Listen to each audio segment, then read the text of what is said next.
Her vaxtınız xeyir. Gördüğünüz kimi bugün yenə də çörəklə məşğuluq.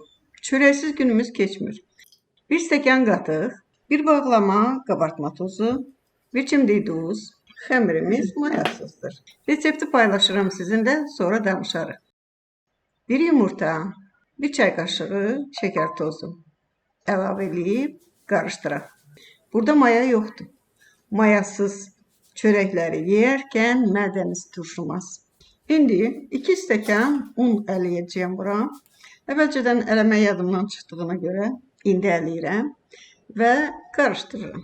Əlimi biraz yağladım. Yağladım ki, xəmir əlimə yapışmasın. Mayasızdır, nə qədər yoğursanız da yenə əlinizə yapışacaq və unun da miqdarı çox deyil. Unu çox eləsəniz bərk alınır. Ona görə xəmir əlinizə yapışmalıdır. Əlimizi yağlayarkən isə xəmir əlimizə yapışmır və görürsünüz, mən onun hamısını 4 gündəyə ayırdım. Altına, üstünə un səpə bilərik. Həmin kiçik gündələri də 4 yerə ayırıram. Baxın bu cürə. Onları da gündələyirəm. Daha sonra bu kiçik gündələri yayırıq. Çox nazik olmağına ehtiyac yoxdur. Elə balaca nəlbəki boyda oldusa kifayətdir. Daha sonra otaq temperaturunda olan və ya bir balaca isitdiyiniz kərə yağını çəkirsiniz bu xəmirlərin üstünə. Siz özünüz qərara gəlin. Duzlu istəyirsiniz, yəni adi çörək kimi istəyirsiniz və ya çayın yanında bir balaca tamı ətri olan səhər yeməyində istifadə etmək istədiyiniz çörək olsun. Baxın, burada özünüz qərara gəlin. Mən bir azacıq üzərlərinə darçın səpdim və üst-üstə yığıram. 4-4 üst-üstə yığıb bir hansı küt alətlə, ya bıçağın arxası ilə, ya belə kartınızın arxası ilə basırsınız və uclarını, baxın bu cürə, üstdəki qatı və ya 2 qatı içəri basarsınız. Yağlıq olduğu üçün yapışmağa imkan vermir və ucunu bir balaca yapışdırırıq və salam, bu bizim çörəyimizdir. Deyirsiniz ki, elə bunu kündə kimi eləyib qoysaq nə olardı?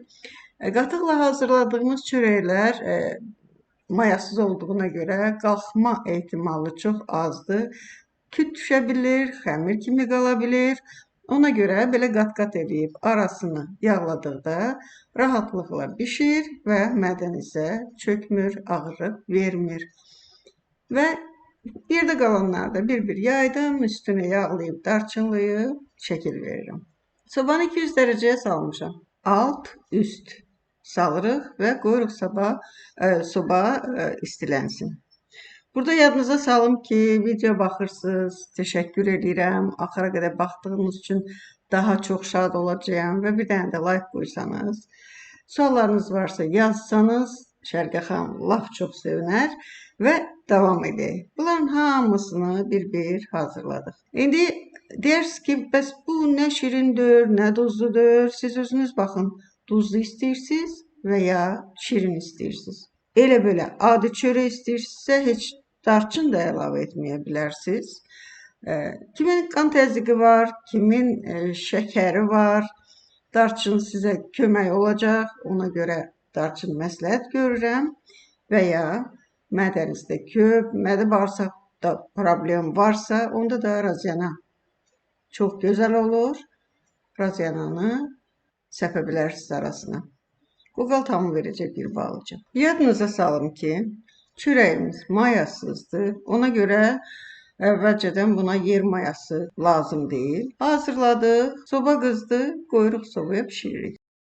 İndi isə baxın, artıq yaxınlaşırıq sobaya getməyə. Ona görə əvvəlcədən üzərinə yumurta sarısı çəkdim və biraz da küncüt səpəcəyəm. Sobaya yerləşdirəcəyəm. Əminəm ki, sizin də xoşunuza gələcək, bəyənəcəksiniz. Asan hazırlanır. Bir çox reseptlər sizin üçün yığmışam ki, onları bir-bir çəkib göstərəcəyəm. İnşallah imkan olsa. Və indi sobaya yerləşdirəcəyəm. Artıq bunun gözləməyə və ya mayalanmağa vaxta ehtiyacı yoxdur. Getdi sobaya. Bu sobaya getdi və siz yadınızdan çıxarmayın ki, suallarınız varsa mütləq yazın, cavablandıraram və çörəyim bişdi, çıxartdım. Dediyim kimi 25 dəqiqə vaxta ehtiyacım oldu. Altı üstü gözəlcə pişib. Ətirli, ləzzətli, yumuşaq və doyumculdur. Gələn videolarda görüşmək üzrə. Şərqə xanımdan bu günlük bu qədər. Sağ olun, sağlıqla qalın. Görüşmək üzrə. Xudahafiz.